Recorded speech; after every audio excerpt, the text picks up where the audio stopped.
Hey coucou! J'espère que vous allez bien. Je prends juste 2 secondes pour partager le live. Alors, un petit instant. Where is it? Ok, c'est bon. On live. Ok, est-ce que c'est correct? Ouais, c'est bon. Ok, parfait. Et je me connecte sur Insta.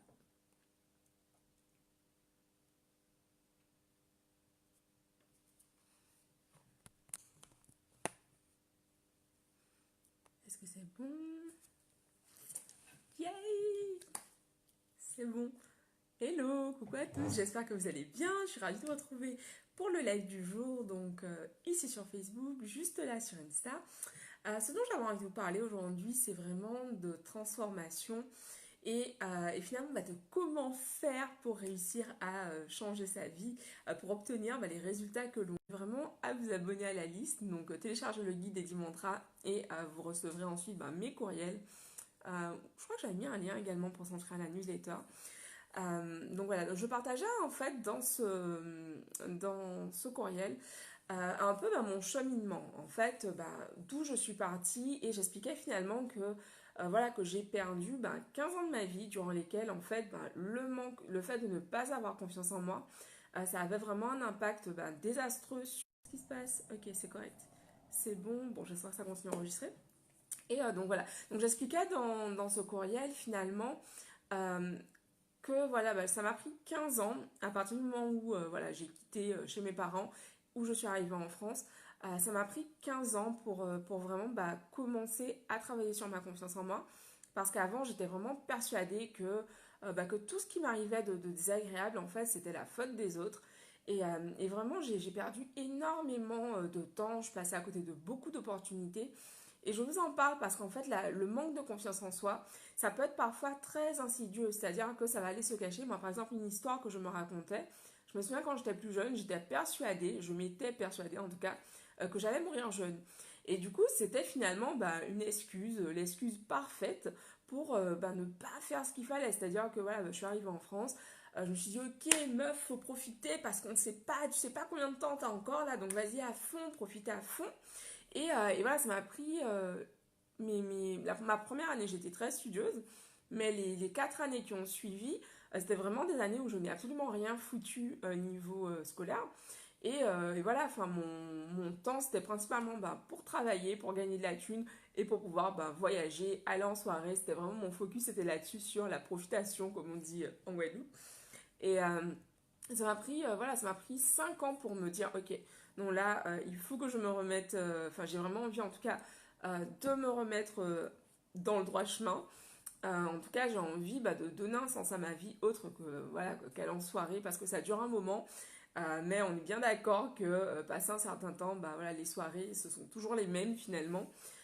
Donc voilà, donc j'ai vraiment fait, ça a été vraiment pour moi une première étape déjà d'arrêter cette connerie de oh là là, je vais mourir jeune, donc autant en profiter, voilà, vraiment vas-y à fond et tout, puis voilà, on verra le reste après. Parce qu'à ce moment-là, j'avais quoi? J'avais 23, 24 ans, je pense. Et voilà, je me suis dit, bon, au final, si je suis là encore même 10 ans, autant avoir une situation financière convenable. Donc à ce moment-là, j'ai repris mes études. Enfin, j'ai repris mes études. J'étais toujours étudiante, mais voilà, j'allais en cours une fois tous les 36 du mois. Donc à ce moment-là, je me suis dit, ok, qu'est-ce que je peux faire? Donc je me suis dit, ok, je vais faire une école de commerce. Et je me suis préparée, en fait, pour me préparer à rentrer dans une excellente école de commerce. Ce que j'ai fait, c'est que j'ai fait une année en sciences politiques là, pour rattraper enfin, mon niveau, rehausser mon niveau et pouvoir assurer lors des concours. Donc voilà, donc j'arrive en école de commerce, je décroche une super école de commerce. Et parce que j'ai cartonné aux entretiens, j'ai tout déchiré, j'étais hyper bonne. Et du coup, j'arrive en école de commerce et là, encore la confiance en soi. Je suis persuadée que je suis la plus nulle de tous mes camarades. Alors, c'était un truc de fou, quoi. C'est-à-dire que quand même, j'étais dans la même école qu'eux, on avait passé exactement le même concours, donc si j'étais là avec eux, c'est que priori j'avais ma place. Mais ce manque de confiance en moi faisait que, en gros, j'étais persuadée que j'étais un imposteur et qu'en fait, voilà, si je prenais ma place, que les gens se rendraient compte que j'avais rien à faire là, quoi. Et franchement, j'étais hyper mal à l'aise. J'étais vraiment très effacée, très très réservée également. Et franchement, c'était limite si je m'excusais pas d'être là, quoi. Et au final, ce manque de confiance en moi, ça a impacté énormément de décisions que j'ai prises à ce moment-là parce que quand je cherchais un stage étudiant, j'ai pris le premier stage où on m'a dit oui, je l'ai pris parce que je me suis dit, voilà, déjà, prends ça, tu sais pas si tu vas trouver mieux, enfin, déjà, tu as de la chance d'avoir trouvé ça. Ensuite, quand j'ai terminé mon stage de fin d'études et qu'on m'a proposé un poste, j'ai dit oui tout de suite parce que j'avais peur de ne pas trouver mieux. Et voilà, je me laissais tout le temps guider par la peur, par ce manque de confiance en moi qui faisait que voilà, je ne m'autorisais pas du tout à demander ce que je méritais parce que voilà, je savais très bien que mon premier poste en sortant d'école de commerce ne correspondait absolument pas à mes compétences, mais je ne me voyais pas demander plus parce que je me disais putain merde, j'ai pas confiance en moi, j'ai pas confiance en moi et je peux pas demander plus que ça en fait finalement. Et c'est vraiment pour vous expliquer à quel point ce manque de confiance en vous, ça peut avoir un impact énorme parce que vous allez vous mettre des limites tout seul. Il y a pas besoin de quelqu'un d'autre. Vous allez vous mettre des limites qui vont faire qu'au final, vous allez accepter de prendre ce qu'on vous donne et vous n'allez pas aller chercher, vous n'allez pas vous donner à fond. Et moi, c'était exactement ce qui se passait. Je me donnais à fond dans rien parce que finalement, c'était la bonne excuse. Quand tu te donnes pas à fond et que tu réussis pas, c'est normal parce que voilà, t'as pas fait ce qu'il fallait.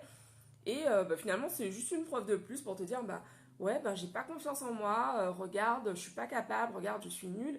Et, et c'est important pour moi de vous partager ça parce que ça m'a pris vraiment du temps. Genre, j'ai perdu 15 ans. Je me suis réveillée, j'avais 32 ans et j'avais perdu. En tout cas, j'ai vécu des choses, ça m'a mené où je suis aujourd'hui.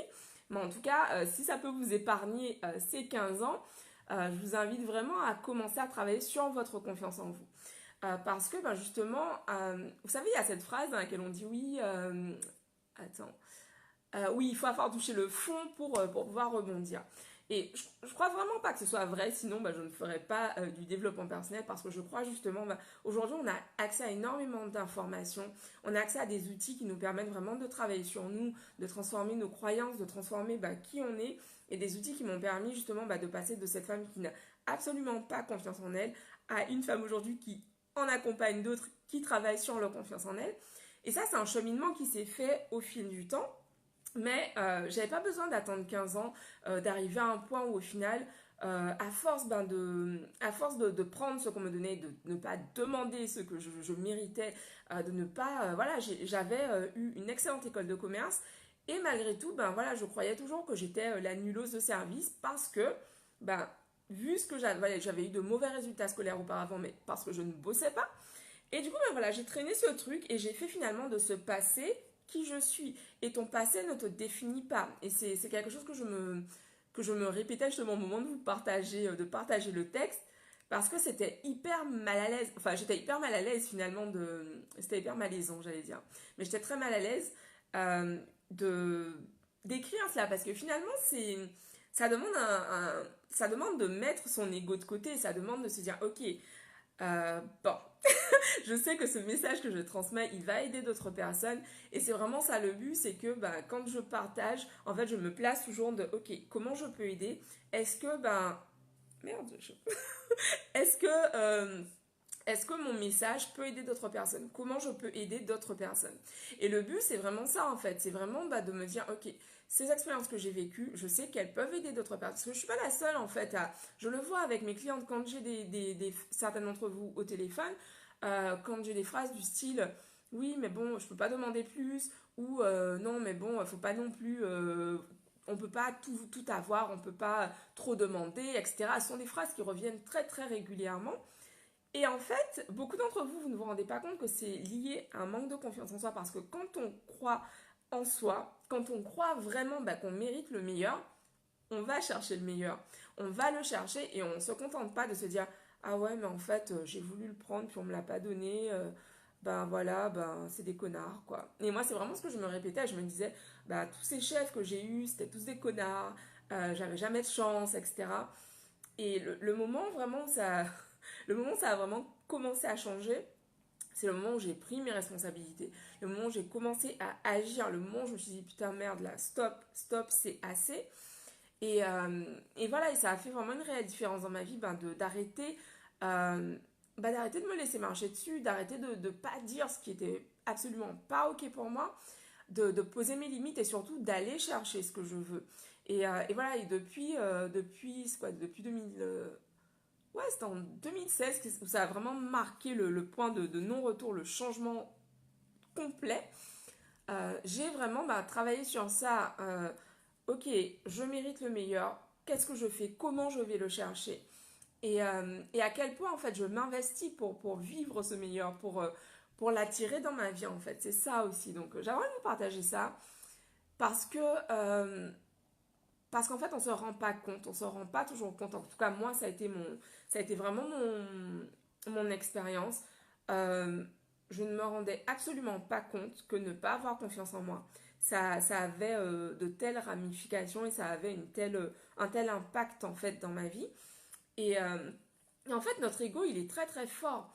Il est très fort, et d'autant plus que voilà, moi j'ai un ego très fort, donc je dois vraiment veiller justement à ne pas le laisser prendre le dessus et à continuer régulièrement. Je vous parlais dernièrement de faire ce qui est frais. Et voilà, et mon ego, tout le temps, dès que je veux faire quelque chose qui m'effraie, mon ego, il freine des quatre fers. Non, le gars, il est pas d'accord. Il se dit, mais t'es malade ou quoi? Ça va pas ou quoi? On va pas faire un truc pour s'afficher. On va pas faire quelque chose qui va permettre aux gens de nous juger. Non, ça va pas, t'es malade. Et constamment, c'est vraiment j'allais dire une lutte, mais c'est vraiment ça. Une lutte que j'ai avec cet ego, voilà, de ruser avec lui pour lui dire, ok, on va y aller quand même. Je sais que t'as peur, je sais que t'es complètement en flip, mais on va y aller quand même. On va y aller quand même. Et voilà, j'y vais en douceur avec lui. Voilà, je le brosse dans le sens du poil, dans le sens où voilà, je lui fais croire que t'inquiète pas, on sort juste un petit truc là, rien de fou. Mais voilà, je vous disais, c'est vraiment intéressant de comprendre comment on fonctionne justement pour arriver à déjouer ces mécanismes. Tu vois, c'est un peu comme le Rubik's Cube.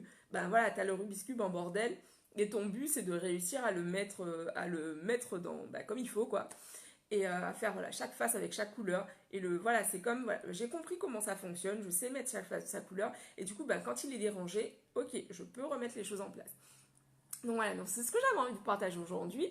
Je vous invite à télécharger le guide des 10 mantras pour commencer à travailler sur votre confiance en vous. Parce que si aujourd'hui vous êtes dans un poste où vous êtes payé en deçà en deçà de vos compétences, si vous occupez aujourd'hui un poste qui ne correspond absolument pas à ce que vous souhaitiez faire, et puis si finalement vous laissez marcher sur les pieds, si vous ne dites pas ce que vous pensez réellement, ou encore si vous prenez entre guillemets les restes, quoi, vous prenez ce qu'on vous donne sans vraiment demander ce que vous voulez, c'est que vous manquez de confiance en vous et qu'il est important de commencer à travailler là-dessus parce que voilà, je ne vous souhaite absolument pas de perdre 15 ans comme ça a été le cas pour moi. Je suis contente malgré tout parce que je me dis je n'ai perdu que 15 ans dans le sens où voilà, ça aurait pu être bien pire et je suis contente justement d'avoir atteint ce rock bottom qui fait que ce fond qui a fait que voilà, j'étais obligée de faire différemment parce que ça pouvait plus continuer de cette façon et c'est ça, et je crois vraiment que tant qu'on n'a pas compris, l'univers continue de te donner des situations où tu es obligé vraiment de transformer qui tu es, où tu es obligé vraiment de changer ta façon d'être pour pouvoir obtenir des résultats différents, pour pouvoir vraiment vivre la vie à laquelle tu aspires, parce qu'on a tous des rêves, on a tous des choses qu'on veut réaliser dans notre vie. Simplement, à certains moments, en fait, on arrête de rêver parce que on se dit qu'on mérite pas mieux et finalement, on prend juste ce qu'on nous donne parce qu'on croit que qu'on n'aura pas plus en fait. Sauf que voilà, oui, tout est possible. Vous pouvez vraiment réaliser vos rêves, vous pouvez vraiment rendre réelle votre vision. Et pour cela, commencez à travailler sur vous. Téléchargez le guide des 10 mantras qui est juste en haut sur Facebook. Oui, juste en haut sur Facebook, en dessous sur YouTube et dans la bio sur Instagram. Et je vous dis rendez-vous demain pour une nouvelle vidéo. Je vous remercie de m'avoir suivi en live aujourd'hui. Et c'est ça. Et puis partagez cette vidéo Si vous avez des amis justement qui sont dans cette situation et qui occupent des postes dans lesquels elles se sentent absolument pas épanouies, ou tout simplement des amis qui vous disent qu'elles manquent de confiance en elles et qu'elles ne savent pas comment faire, partagez-leur partagez ce post parce que cette vidéo, parce que je sais qu'elle peut impacter positivement énormément de personnes, donc je compte sur vous pour cela, et puis sentez-vous libre de liker également. Et de me dire ce que vous en pensez. Est-ce que vous avez confiance en vous et qu'est-ce que vous faites justement pour développer votre confiance en vous au quotidien. Je vous embrasse et je vous dis rendez-vous demain pour une nouvelle vidéo. Bisous à tous, ciao.